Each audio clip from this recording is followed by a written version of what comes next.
Baik, perkenalkan saya Hanafi Dwi Cahyo dan NRP 2040231035 angkatan 2023 Lab PRC.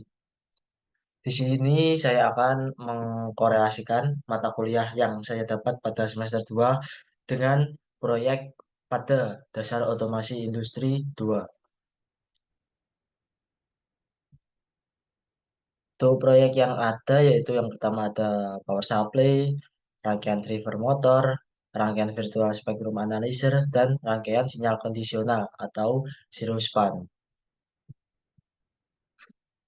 Dan untuk mata kuliah yang saya dapat pertama yaitu rangkaian elektronika, listrik magnet, algoritma pemrograman, analisa sinyal dan sistem, dan yang terakhir fisika terapan.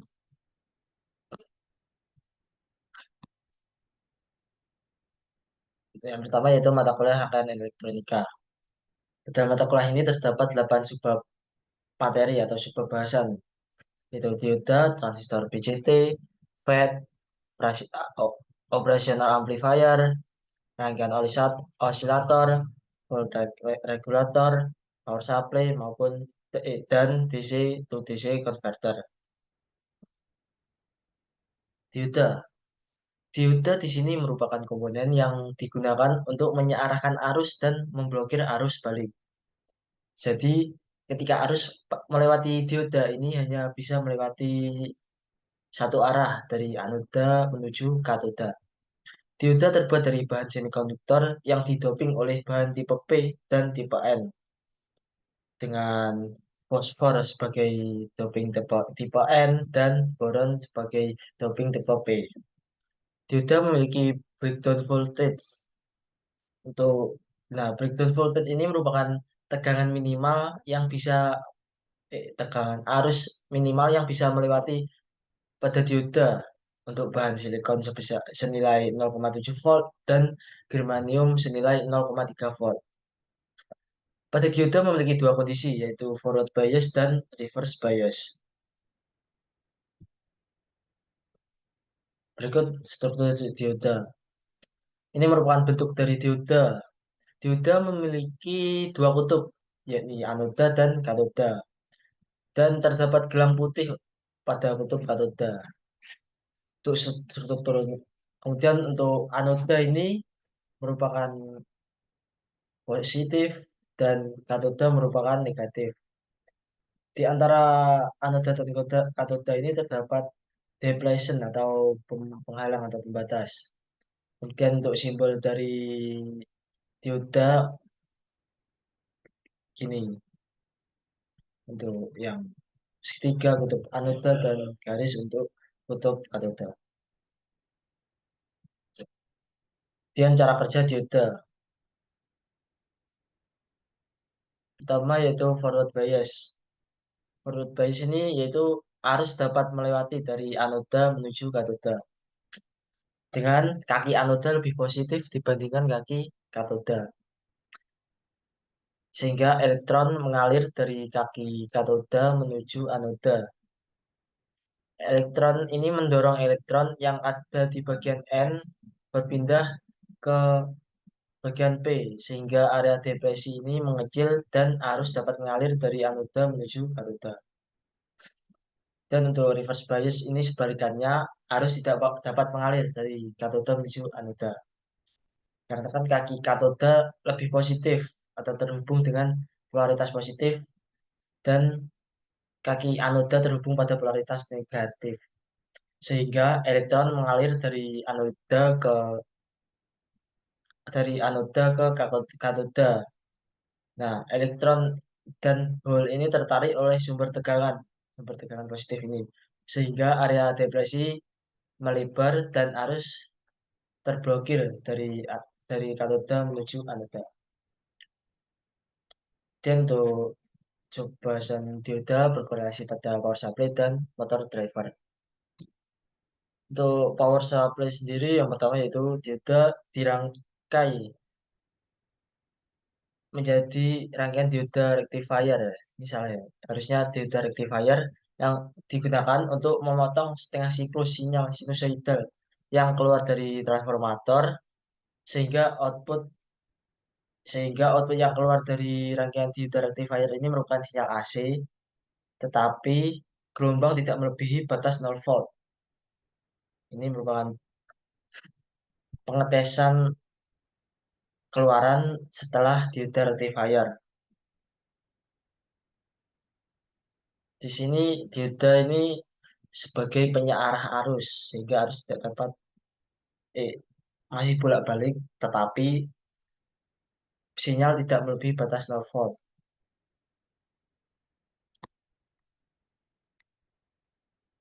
Dan selanjutnya yaitu diode digunakan sebagai pelindung voltage regulator. Di sini sebagai pelindung dari arus balik yang terjadi pada output LM317 dan output dari LM337. Dikarenakan adanya kapasitor, ada kaki output dan input AC voltage regulator untuk melindungi dari arus balik. Sehingga arus yang keluar saat pelepasan muatan ini tidak dapat masuk pada kaki input IC voltage regulator. Nah, diode di sini tetap menggunakan prinsip diode yaitu diode sebagai pemblokir arus balik.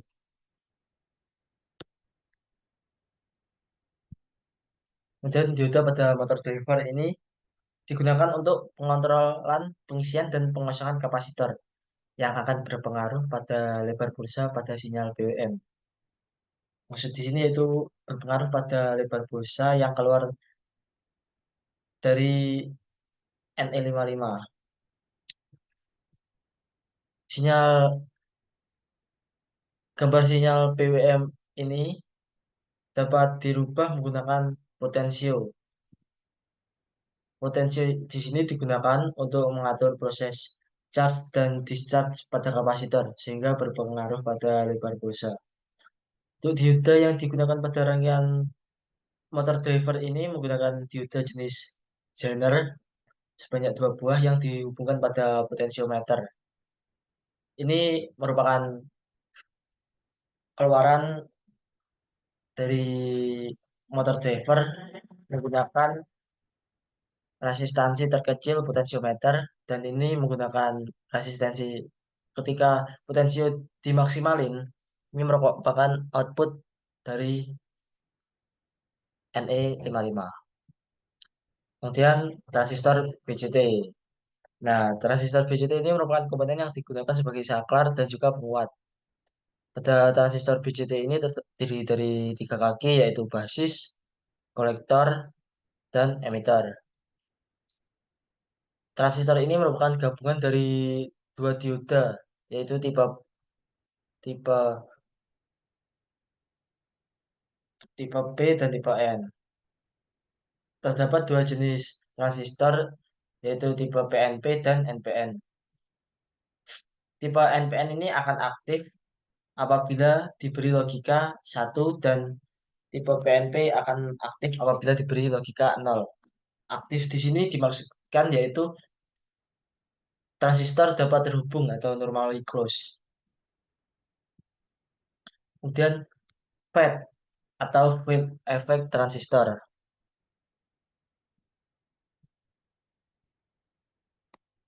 FET ini merupakan jenis transistor yang digunakan sebagai saklar dan penguat sinyal. FET ini mengalirkan arus listrik melalui medan listrik. Pada FET memiliki 3 terminal, yaitu source, yaitu gate, kemudian drain dan source.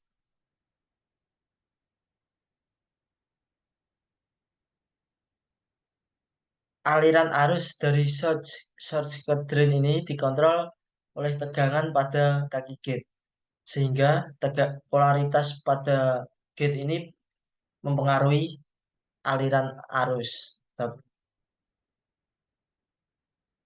Dan untuk struktur FET, FET sendiri juga ada dua jenis yaitu FET tipe N dan tipe P. Untuk yang FET tipe N ini, ketika gate ini terhubung pada negatif, pem- pembatas ini akan melebar sehingga akan menutup arus dari source ke drain. Begitupun sebaliknya ketika gate terhubung pada positif, pembatas ini akan mengecil sehingga arus dapat mengalir dari source ke drain. Dan kemudian pada rangkaian H-bridge ini patch berkorelasi. Tetapi pada rangkaian H-bridge ini menggunakan pad tipe MOSFET yaitu untuk tipe P IRF 9630 dan untuk tipe N IRF 3205. Di sini MOSFET berperan sebagai saklar yang bekerja secara menyilang untuk memutar motor DC. Sehingga di sini MOSFET mempengaruhi arah putaran dari motor DC.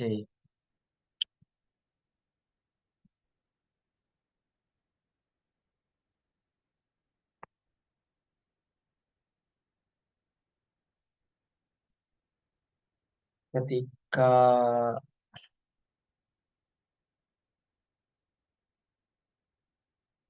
ketika MOSFET di sini ketika bagian kiri diberi logika satu dan bagian kanan diberi logika nol, arah putaran dari motor DC ini akan berputar searah jarum jam. Jadi arus akan mengalir,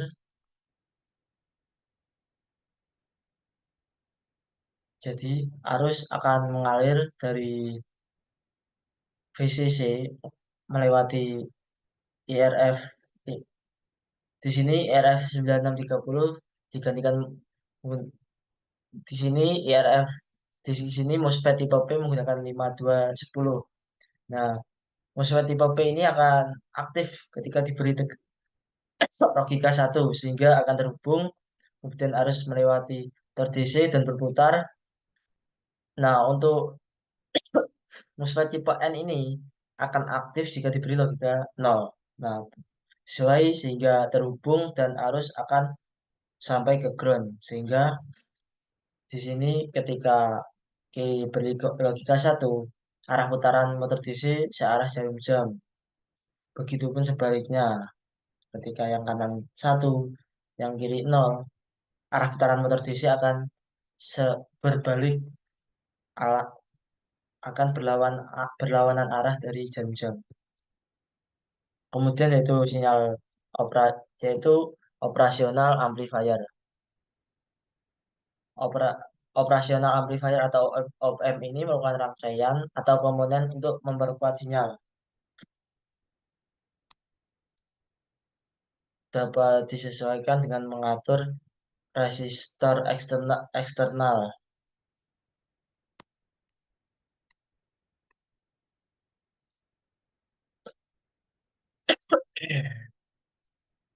Operasional op-amp ini dapat berfungsi sebagai penguat tegangan. Nah, biasanya op-amp ini berupa IC kaki 8. Ini contohnya. Dan untuk output ini berada pada kaki 6.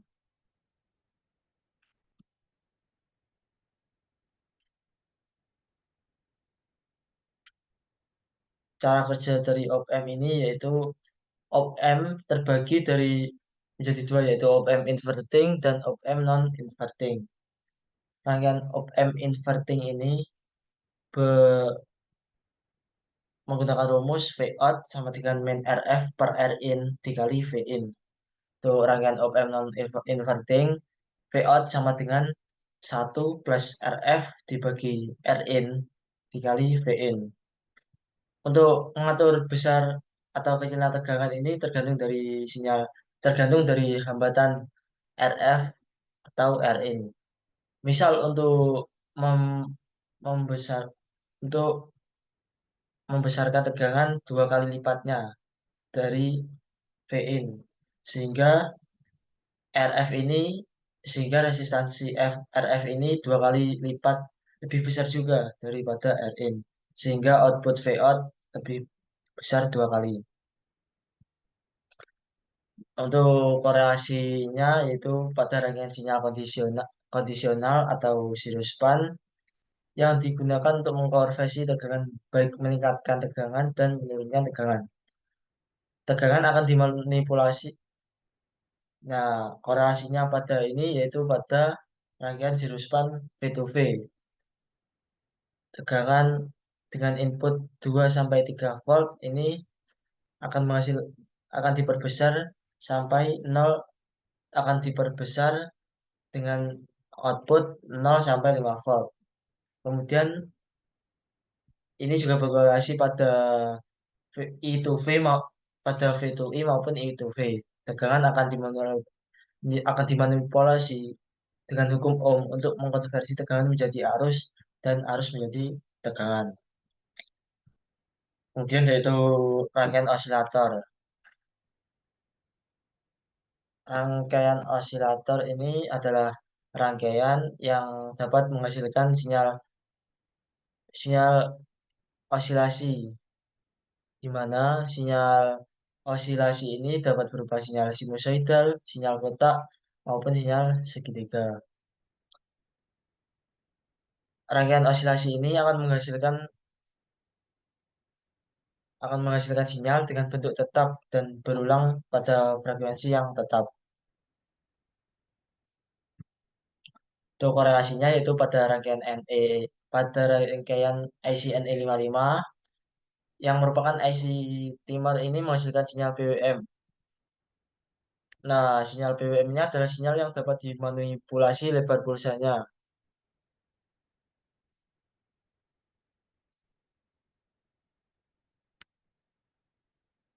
IC timer ini menghasilkan meng- sinyal PWM akan tetap sama dan berulang pada frekuensi tertentu.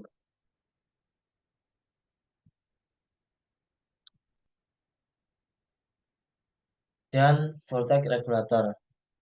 Ini merupakan komponen elektronik yang digunakan pada rangkaian untuk menstabilkan tegangan, proteksi terhadap fluktuasi tegangan, dan pemfilter Ripper maupun yang perlu diperhatikan dalam menggunakan voltage regulator adalah tegangan input yang diberikan untuk menjaga kestabilan output maupun nilai input harus selisih minimal 3 volt lebih besar daripada nilai output yang dihasilkan. Sebagai contoh, voltage regulator yang menstabilkan tegangan 2 volt pada rangkaian power supply ini harus mendapatkan input sebesar sebesar 14 volt sampai 15 volt agar dapat beroperasi dengan baik. Nah, voltage regulator ini ada tiga kaki kaki yaitu seperti ini. Kemudian untuk korelasinya yaitu pada power supply untuk menstabilkan tegangan dengan output dari plus minus 1,25 volt hingga plus minus 12 volt. Nah, syarat selisihnya dari output dan input 3 volt menggunakan IC LM317 dan LM331. LM317 untuk tegangan positif dan LM337 untuk output negatif. Dan power supply.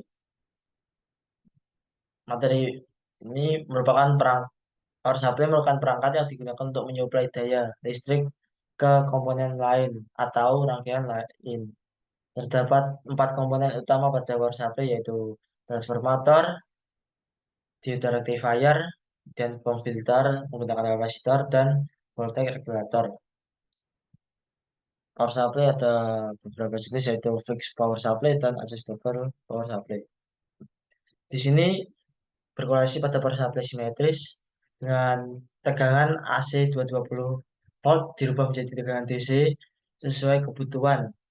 Untuk power supply ini dengan tegangan DC antara 1 volt sampai 12 volt. Nah, power supply ini menghasilkan tiga output yaitu tegangan positif, tegangan negatif, dan ground. Tegangan output dapat disesuaikan dengan potensio sehingga besar sehingga tegangan output ini bisa disesuaikan antara plus minus 1 volt sampai plus minus 12 volt. Kemudian materi DC to DC converter. DC to DC converter ini adalah sebuah rangkaian komponen yang digunakan untuk mengubah besaran tegangan DC, baik diperbesar ataupun diperkecil. Contoh pada rangkaian zero span, di mana tegangan 2 sampai 3 volt diperbesar menjadi 0,5 volt, 0 sampai 5 volt. Korelasinya yaitu pada rangkaian sinyal kondisional atau zero span, berperan untuk mengkonversi tegangan dari dari 2 sampai 3 volt menjadi 0 sampai 5 volt. Kemudian untuk power supply simetris, ini dengan konsep yang sama, tegangan setelah keluar dari dioda bridge sebesar 16 volt, kemudian diturunkan ke 12 volt. Baik, selanjutnya mata kuliah listrik magnet. Pada mata kuliah ini ada materi vektor dan sistem koordinat, meliputi hukum kolom, intensitas medan listrik, dan materi kerapatan flux listrik, hukum Gauss dan divergensi, energi dan potensial, konduktor, dielektrum, dan kapasitansi kapasitor, dan induktor. Kemudian selanjutnya medan magnet statis, dan medan yang berubah terhadap waktu, atau teorema Maxwell, kemudian gelombang bidang uniform. Pertama yaitu pertama yaitu vektor dan sistem koordinat. Vektor adalah besaran yang memiliki magnitudo dan arah. Vektor dalam gambar berbentuk garis dengan ujung berubah bentuk panah. Vektor dalam tulisan ditulis tegak dan tebal hurufnya. Sistem koordinat Kemudian sistem koordinat adalah sistem yang digunakan untuk mendeskripsikan posisi dalam ruang dengan tiga sumbu ortogonal X, Y, Z. Sistem ini ada kartesian, silindris, dan bola. Dan hukum kolom dan intensitas listrik. Hukum kolom adalah salah satu hukum dasar yang menjelaskan gaya antara dua muatan listrik. Hukum kolom menyatakan bahwa gaya elektrostatik antara dua muatan titik adalah sebanding dengan hasil kali besar kedua muatan dan berbanding terbalik dengan kuadrat jarak antara keduanya. Sehingga semakin jauh jaraknya, maka gaya elektrostatiknya akan semakin kecil. Kemudian intensitas medan listrik. Intensitas medan listrik adalah salah satu konsep utama yang dipelajari untuk memahami bagaimana medan listrik berperilaku dan berinteraksi dengan muatan listrik. Dan korelasinya yaitu pada driver motor. Ketika driver motor bekerja, aliran listrik dalam rangkaian menciptakan medan listrik. Sehingga hukum Coulomb sendiri dapat menjelaskan bagaimana elektron dan muatan bergerak di dalam konduktor yang menciptakan arus listrik.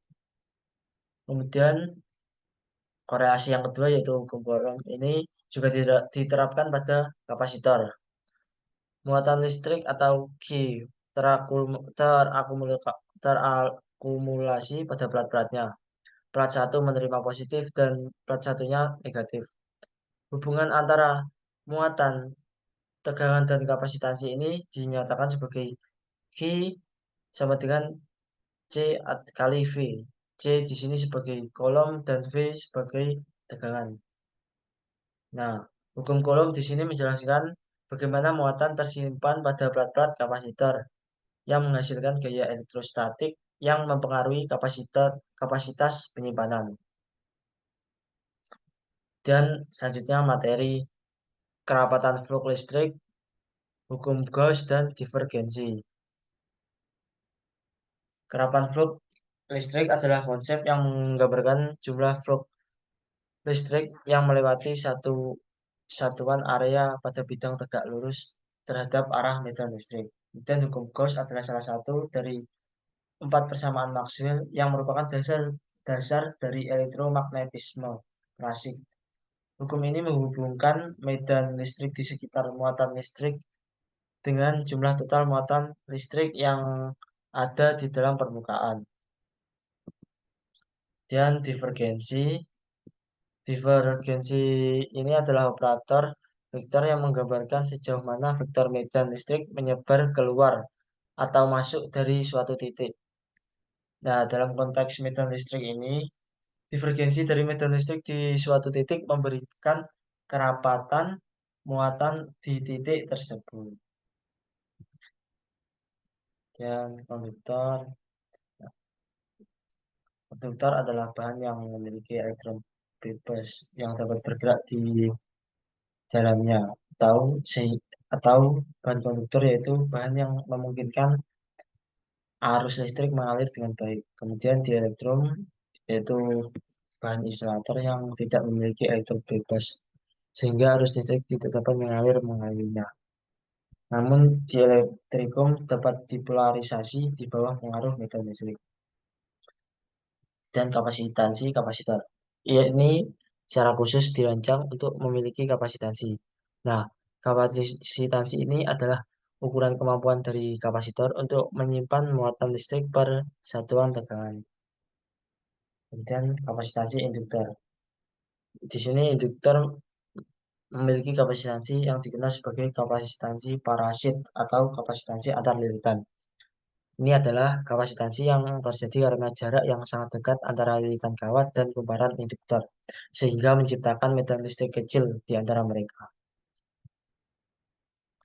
Nah, konduktor. Konduktor ini berkorelasi pada motor DC, yaitu pada rotor yang dialiri arus sehingga menghasilkan medan magnet di sekelilingnya. Nah, medan magnet yang timbul ini tergantung pada besar arus yang mengalir dalam konduktor. Tergantung juga pada jumlah lilitan konduktor pada rotor dan dielektrikum. Nah, ini berkorelasi pada pemberian nilai kapasitansi kapasitor. Kapasitor umumnya terdiri dari dua plat, satu plat. Nah, plat ini biasanya terbuat dari logam dan sebuah dielektrikum di antara dua plat sebagai pemisah. Bahan dielektrikum ini biasanya yang digunakan yaitu keramik, kertas, maupun udara. Seperti ini kayaknya udara ini. Dan kapasitansi induktor. Kapasitansi sebuah kapasitor ini kapasitansi di sini merupakan kapasitansi kapasitor. Nah, kapasitansi dari kapasitor ini ditentukan oleh kemampuannya untuk menyimpan muatan listrik sehingga ketika tegangan diterapkan atau disambungkan pada kualitas positif dan negatif.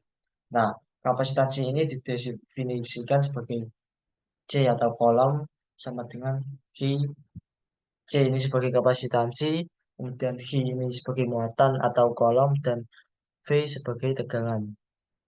Ditemu, jadi ditemukan persamaan rumus C sama dengan Q per V. Satuan kapasitansi adalah farad. Nah, ini berkorelasi pada penggunaan pada penentuan kapasitansi induk kapasitansi kapasitor pada power supply yang berfungsi sebagai penyimpanan muatan listrik dan sebagai filter tegangan. Kemudian materi medan magnet statis. Medan magnet yang tidak berubah seiring berjalannya waktu dan memfokuskan pada medan magnet yang dihasilkan oleh arus listrik konstan atau oleh magnet permanen. Hukum yang terkait yaitu hukum Biot-Savart, hukum Ampere, dan hukum Gauss. Dan untuk korelasinya yaitu berkorelasi pada CPL yaitu prinsip kerja motor DC yang memanfaatkan medan magnetik yang konstan. Pada gambar ini bisa dilihat bahwa jangkar dinamo ini berputar searah jarum jam karena tolakan dari tarikan medan magnet dari stator ini sehingga membuat rotor berputar. Pada jangkar dinamo tersebut digunakan prinsip kerja medan elektromagnetik statis, di mana jangkar dinamo dialiri arus listrik DC agar menghasilkan medan magnet yang konstan atau statis, sehingga putarannya tetap stabil searah jarum jam. Ketika pada jangkar dinamo ini dibalik, maka arah putaran dari jangkar dinamo pun akan berbalik juga. Kemudian gaya Lorentz. Gaya Lorentz ini digunakan untuk membaca arah gaya Lorentz. Apa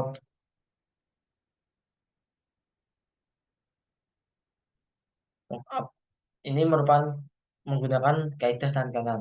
Apabila dilihat menggunakan kaidah tangan kanan, dapat dilihat bahwa gaya Lorentz akan mengarah ke kiri. F sebagai gaya Lorentz. Kemudian akan mengarah ke kiri apabila medan magnet dan arus mengarah ke depan dan atas. Jadi, B di sini sebagai arah medan magnet, kemudian I sebagai arah arus, dan F di sini menunjukkan arah gaya Lorentz.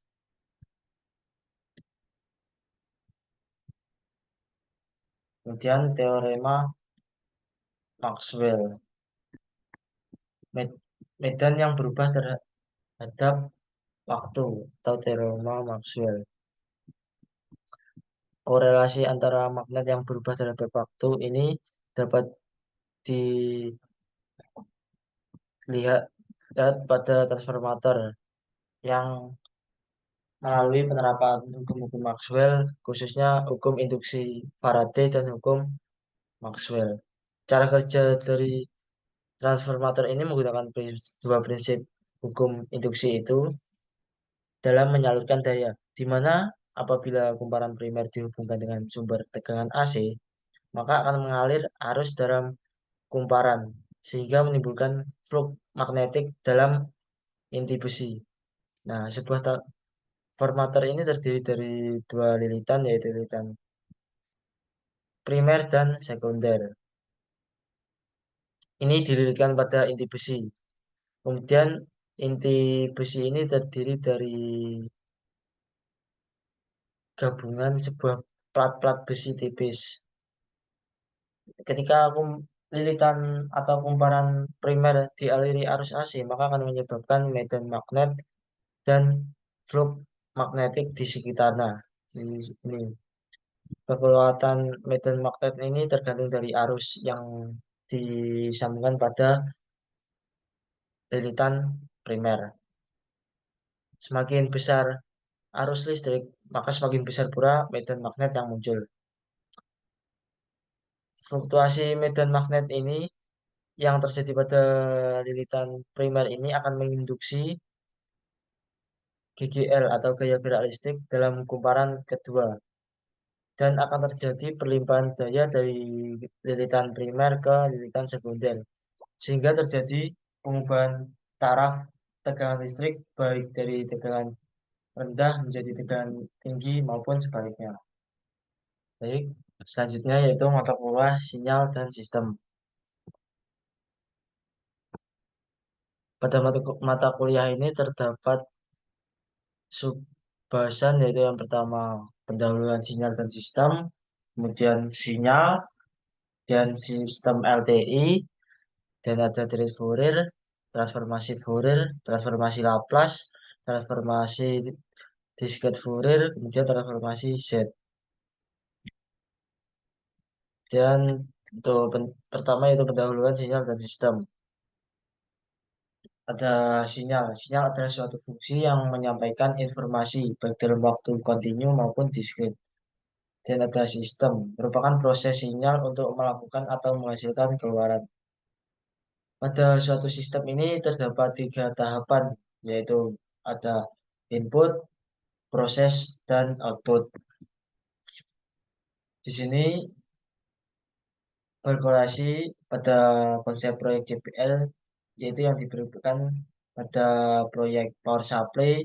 Di sini input berupa tegangan AC dan proses berupa rangkaian power supply, dan output ini berupa tegangan DC.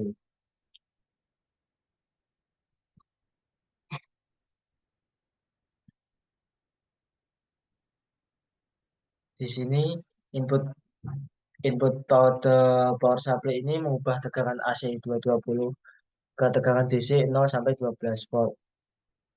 Dan untuk prosesnya yaitu tegangan 220 AC ini dirubah menjadi tegangan DC oleh rangkaian power supply simetris.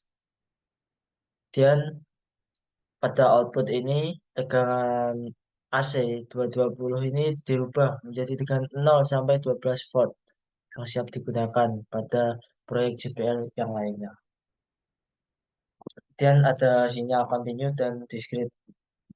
Itu sinyal continue ini yang didefinisikan untuk setiap nilai waktu dalam suatu interval berubah secara mulus tanpa diskontinitas dan mengambil nilai secara kontinu tanpa jeda antara titik pengukuran.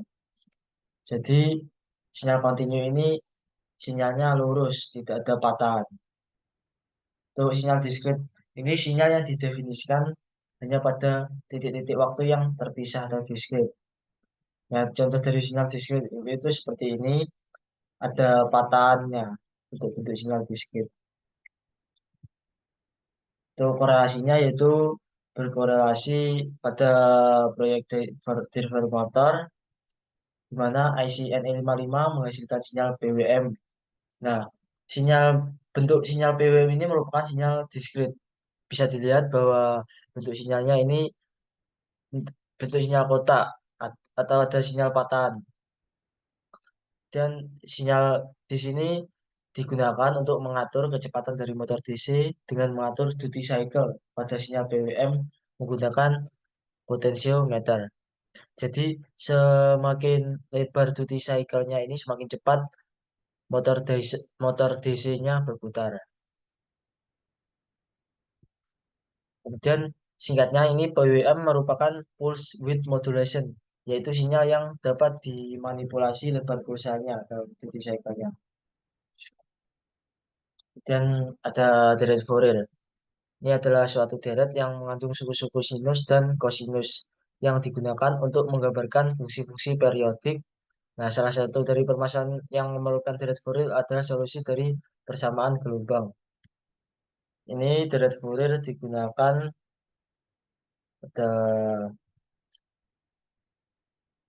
spektrum analyzer. Di sini pada ini berkorelasi pada spektrum analyzer untuk menampilkan sebuah sinyal, di mana sinyal ini bentuk dari hasil pengukuran spektrum analyzer yang di mana deret Fourier dapat mengetahui setiap komponen atau frekuensi yang dimiliki di dalam sinyal tersebut. Dan ada transformasi Laplace. Transformasi Laplace adalah alat matematis yang digunakan untuk mengubah fungsi dari domain waktu ke domain kompleks frekuensi. Itu model matematis dari untuk korelasinya yaitu pada model matematis sinyal BWM. Korelasi dari transformasi ini sinyal BWM yang dihasilkan oleh NE55 dapat dianggap sebagai sinyal periodik yang diatur oleh frekuensi dan duty cycle. Sinyal ini adalah bentuk gelombang persegi yang dapat dinyatakan dalam domain waktu. Transformasi Laplace dapat digunakan untuk mengubah sinyal dari domain waktu ke domain frekuensi untuk analisis yang lebih mudah.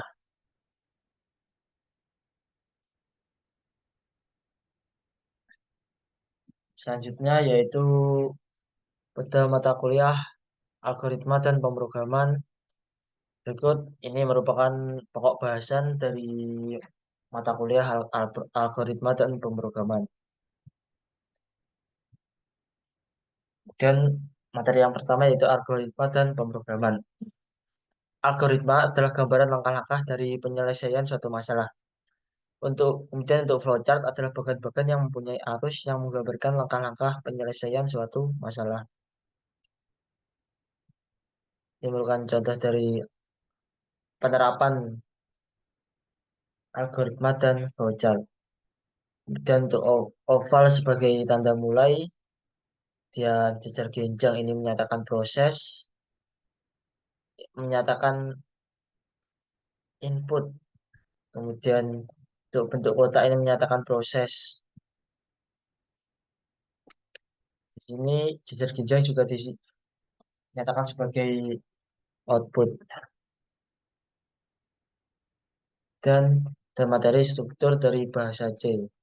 Ini mengenai struktur-struktur yang ada di bahasa C seperti fungsi utama, main dengan gambar main kurung buka kurung tutup, deklarasi dan definisi variabel, struktur kontrol, operasi dan fungsi, dan variabel dan konstanta. Materi ini membahas mengenai definisi variabel, tipe data variabel, deklarasi dan inisialisasi variabel. Definisi konstanta, tipe data konstanta, dan deklarasi konstanta. Dan ada materi tipe data. Ini membahas mengenai berbagai jenis data yang dapat digunakan untuk menyimpan dan mengelola informasi. Tipe data tipe data dasar seperti integer untuk mengubah bilangan bulat, dan untuk float untuk pecahan, dan char untuk karakter. Kemudian ada materi kondisi. Di sini materi membahas mengenai penggunaan struktur kondisi seperti if, else, dan switch yang memungkinkan program untuk menentukan atau mengambil keputusan berdasarkan kondisi tertentu. Bisa dilihat dari program yang menggunakan if dengan kondisi if, di mana ketika barang sama dengan 100 ini mendapatkan diskon sebesar 10%. Dan selain dan ketika barang sama dengan 101 diskonnya 20%, dan ketika barang di bawah 100 ini akan mendapatkan diskon 100. Dan grouping. Materi ini membahas mengenai perulangan dalam bahasa C seperti for, while, dan do while. Nah, pemrograman ini dapat mengulangi serangkaian instruksi tanpa harus menulis ulang kode yang sama berulang.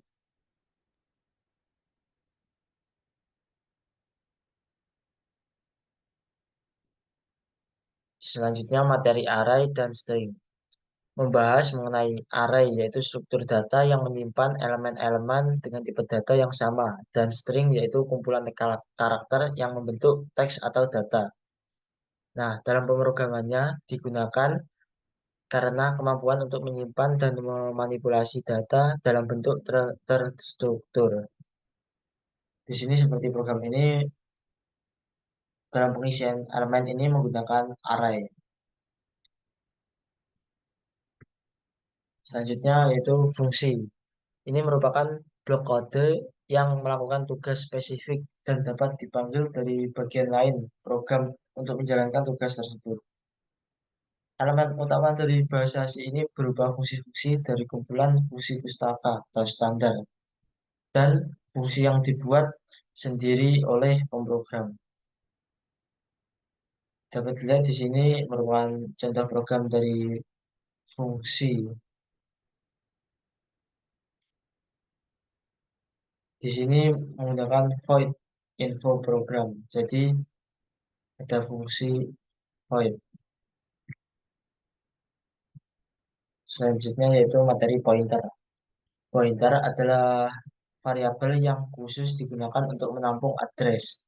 Nah, pointer ini sering dikatakan sebagai variabel yang menunjuk ke objek atau variabel lain. Nah, pada kenyataannya, variabel pointer ini berisi alamat dari suatu objek lain atau suatu objek yang dikatakan atau ditunjuk oleh pointer. Kemudian yang terakhir yaitu mata kuliah fisika terapan. Dalam mata kuliah fisika terapan ada 5 subbab yaitu kinematika dan dinamika partikel, ada kerja dan energi, kemudian yang ketiga dinamika rotasi dan mekanika fluida, dan yang terakhir ada getaran. Dalam dan materi kinematika. Materi ini yang mempelajari suatu gerak gerak suatu benda. Kinematika partikel ini mempelajari suatu gerak benda tanpa memperhatikan penyebab benda bergerak. Dinamika partikel ini mempelajari gerak benda dengan memperhatikan penyebab benda bergerak. Dan pembahasan dari materi kinematika dan dinamika yaitu ada gerak lurus dan ada hukum Newton 1, hukum Newton 2, dan hukum Newton 3.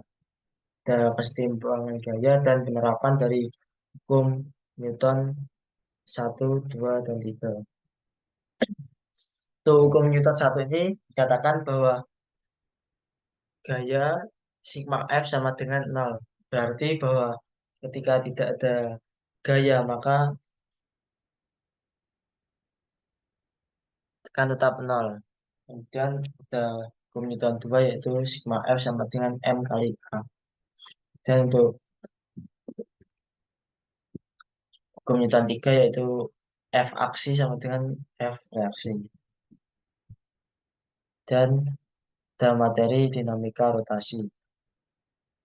Materi yang mempelajari tentang gerak yang berputar atau berotasi pada titik tempuhnya. Nah, materi ini berkorelasi pada motor driver, di mana motor tersebut menggunakan prinsip dinamika rotasi, yaitu momen gaya atau torsi, dan momen inersia, energi kinetik rotasi, dan ada hukum kekekalan energi atau translasi dan rotasi. Dan ada momen gaya. Di sini momen gaya itu merupakan kemampuan puntir yang diberikan oleh suatu benda, di mana rumus momen gaya yaitu T sama dengan F kali L. T di sini merupakan torsi, F merupakan gaya dengan satuan Newton, kemudian L merupakan jarak titik poros, itu meter. Pada momen gaya ini berkorelasi pada momen pada motor DC yaitu kemampuan puntir atau berputar dari motor DC. Dan ada momen inersia adalah kemampuan benda fisik untuk menolak perubahan pada kondisi awalnya atau keadaan geraknya. Materi ini berkorelasi dengan proyek driver motor dengan rumus momen inersianya yaitu I sama dengan setengah M kali R pangkat 2. Nah, I di sini merupakan momen inersia, kemudian M adalah massa, kemudian untuk R di sini merupakan jari-jari.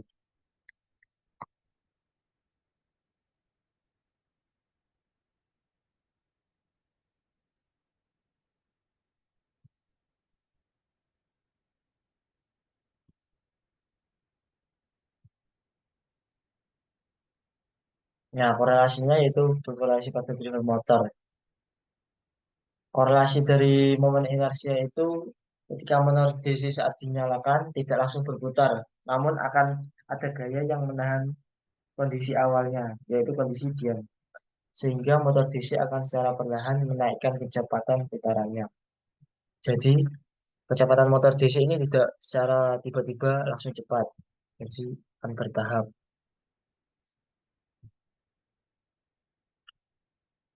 Dan ada materi energi kinetik dan energi potensial.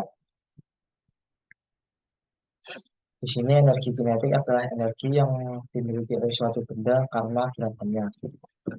Dengan rumus energi kinetik sama dengan setengah M kali V pangkat 2. Di sini energi kinetik ada juga energi kinetik rotasi yaitu setengah kali I kali W pangkat 2. I di sini menyatakan inersia, kemudian W merupakan kecepatan sudut, dan energi potensial. Ini adalah energi yang dimiliki oleh suatu benda karena posisinya dalam medan gaya, seperti medan gravitasi atau medan elastis. Dengan rumus energi potensial atau EP sama dengan M kali G kali H. M di sini merupakan massa benda, G merupakan percepatan gravitasi, dan H merupakan ketinggian benda. Dan ada energi kinetik rotasi. Energi yang dimiliki oleh benda yang berputar. Dengan rumus energi kinetik rotasi sama dengan setengah I kali W. Rumus ini menyatakan bahwa energi kinetik rotasi akan sebanding dengan setengah inersia dikali kecepatan sudut benda pangkat 2. Maka bisa disimpulkan bahwa energi kinetik rotasi suatu benda dipengaruhi oleh momen inersia dan kecepatan sudut benda tersebut. Selanjutnya itu hukum kekekalan energi mekanik. Di sini hukum kekekalan energi menyatakan bahwa energi tidak dapat diciptakan maupun dimusnahkan, namun dapat berpindah dari suatu bentuk ke bentuk lainnya. Di sini berkorelasi dengan proyek pada cara kerja motor DC, yaitu merubah energi listrik menjadi energi mekanik. Dan dari energi mekanik ini akan dirubah menjadi energi lainnya, seperti angin, dan energi ini tidak akan habis. Dan untuk korelasinya yaitu ada cara kerja motor DC dengan merubah energi listrik ke energi mekanik. Dengan rumus energi listrik ini sama dengan V kali I kali T. Di sini V sama dengan tegangan, I arus, T waktu. Dan untuk energi mekanik sama dengan T kali W kali T. T di sini merupakan T besar atau torsi, dan W kecepatan sudut, dan untuk T kecil yaitu waktu. Jadi didapat persamaan energi listrik sama dengan energi mekanik sama dengan didapat persamaan V kali I atau V kali I atau tegangan kali arus sama dengan T besar kali W, yaitu torsi kali kecepatan sudut. Maka dapat disimpulkan bahwa energi listrik ini akan sama dengan total energi mekanik yang dihasilkan. Sekian penjelasan korelasi mata kuliah semester 2 yang dikorelasikan pada proyek SPS Learning ini. Sekian dari saya. Apabila ada salah kata, mohon maaf. Wassalamualaikum warahmatullahi wabarakatuh.